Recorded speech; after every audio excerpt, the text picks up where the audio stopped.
بسم الله الرحمن الرحیم. الحمد لله و الصلاة و السلام علی حبیبنا رسول الله و علی آله و صحبه و من والا. یکی از بزرگترین نعمتهای خداوند متعال بر ما مؤمنان و در واقع معجزه اجتماعی اسلام رسیدن به بزرگسالان هست. رسیدگی به بزرگسالان و سالمندان یکی از مشکلاتی است که در جامعه کنونی دست به گریبان ملت هاست. در سالهای 1936 در لندن این حرف بود که آقا با این پیرزالا و پیرمردا چیکارشون کنیم؟ اینا سربار جامعه هستن، خرج ما رو زیاد کردن و این مسئله مطرح شد که اینا رو بکشیم، از باب دلسوزی اینا رو بکشیم. همین قضیه در سال 1938 در آمریکا مطرح شد و یک مؤسسه‌ای درست شد به خاطر کشتن پیرزالان و پیرمردان و مریضان از باب دلسوزی.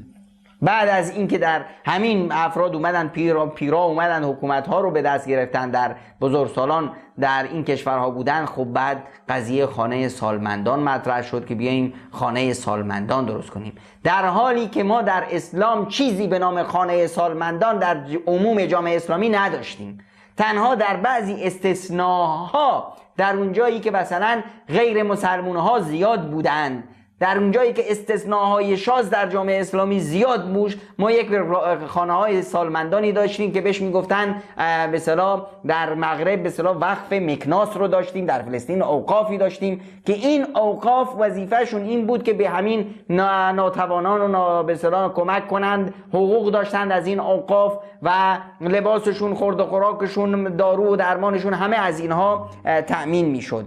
و در عموم جامعه اسلامی یک مصطلح دیگه رو ما میبینیم در تاریخ اسلامی به نام الاربطه. الاربطه چی بود؟ مجتمع‌های سکنی بود که نظام یا جامعه مدنی درست میکرد. برای چی؟ برای رسیدگی به ناتوانان، فقیران و سالمندان که در این محیط خانواده‌های بزرگ تشکیل پیدا میشدن. در این همه نسل‌های مختلف جامعه بودن. بزرگسالان احساس غربت نمیکردند، از نظر عاطفی اشباع میشدن، از نظر مادی و نیازهای جسمی هم بهشون رسیدگی میشد. اما در عموم جامعه اسلامی نه، همه جامعه ما تربیت شده به رسیدگی به بزرگسالان. برید به حج، در اونجا میبینید که در عمره، در جای خانه خدا چه حالی هست، چه بزرگسالانی که به اصطلاح چند تا جوون مرد دارن، یک پیرمرد یا پیرزنی که مثل گنجشکی شده چطور بهش رسیدگی میکنن و اینور و اونور میبرنش. در سعودی چندی پیش مشکلی در دادگاه ها مطرح بود، در دادگاه ریاض، که آقا این رو چجور حلش کنیم. دو تا برادر دعوا داشتن رو سر با هم دیگه که این میگفت مادر رو من خدمتش میکنم، اون میگفت من اولاترم به خدمت مادرم. این میگفت بابا برادر بزرگ شما وضع اقتصادی خوب نیست، وضع من بهتره، من بهتر میتونم کمکش کنم، خدمتش کنم. اون برادر بزرگ آخرش رفتن قضیهشون به دادگاه کشیده شد. دادگاه هم حکم کرد که برادر کوچکتر به اصطلاح به مادر رسیدگی کنه و برادر بزرگ زار زار میگریست که این دروازه بهشت من از من ربوده شد و برادرم از من بردش.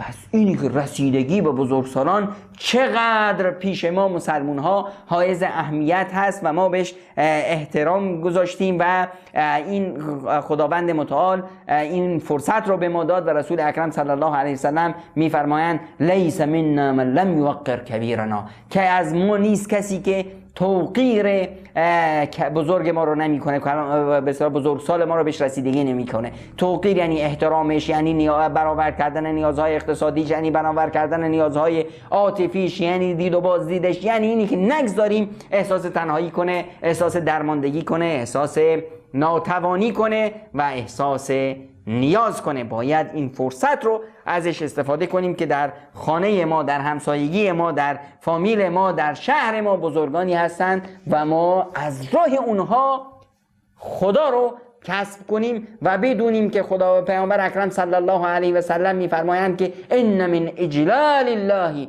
از اینی که انسان بیاد اجلال و بزرگی خدا رو به نمایش بگذاره، اینه که بیاد احترام یک انسان سالمند و خدمت یک انسان سالمند رو بکنه.